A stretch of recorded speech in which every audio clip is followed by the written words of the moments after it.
Allah madaukakin sarki ya bashi zabi idan yana so ya rayu a duniya har duniya ta tashi baya so ya mutu. Allah madaukakin sarki ya ce ba za mu karɓa ran shi ba.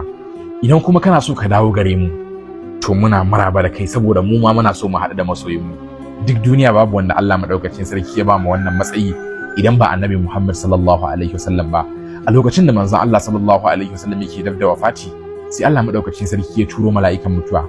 Yace ka je ka da kai da mala'ika Jibrilu ku je gurin masoyina, ku je gurin annabin rahama, annabi Muhammad sallallahu alaihi wasallam. A wannan lokaci mala'ikan Jibril ya zo gurin manzon Allah sallallahu alaihi wasallam da mala'ikan mutuwa. Sai ce manzon Allah sallallahu alaihi wasallam yace mai assalamu alayka ya rasulullah, yace amincin Allah ya tabbata a gare ka ya kai manzon Allah.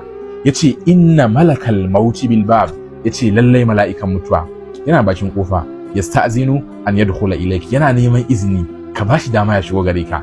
Sai mala'ikan mutuwa yace mai wa masta'zana ala ahadin min qabl, la ilaha illallah, yace kuma bai taba neman izinin wani ba a tun tarihin duniya, bai taba neman izinin wani ba. Idan ya tashi daukan mutum kawai zuwa yake yi, amma kai ya nemi izinin ka. Sai manzon Allah yace mai izan lahu ya Jibril, yace ka bashi dama ya kai mala'ika Jibril. Fa dakhala alaihi malakul maut, sai mala'ikan mutuwa ya zo gare shi.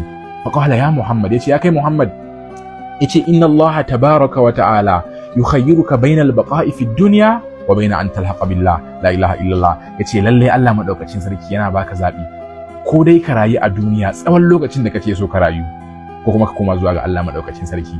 A wannan lokaci sai ga manzon Allah sallallahu alaihi wasallam yana daga hannun shi sama yana cewa na fi so in je guri madaukaki, na fi so in koma zuwa ga masoyina Allah madaukakin sarki.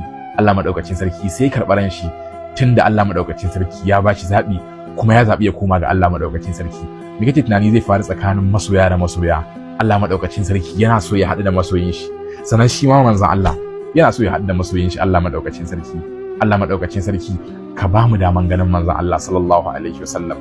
Allahumma barik.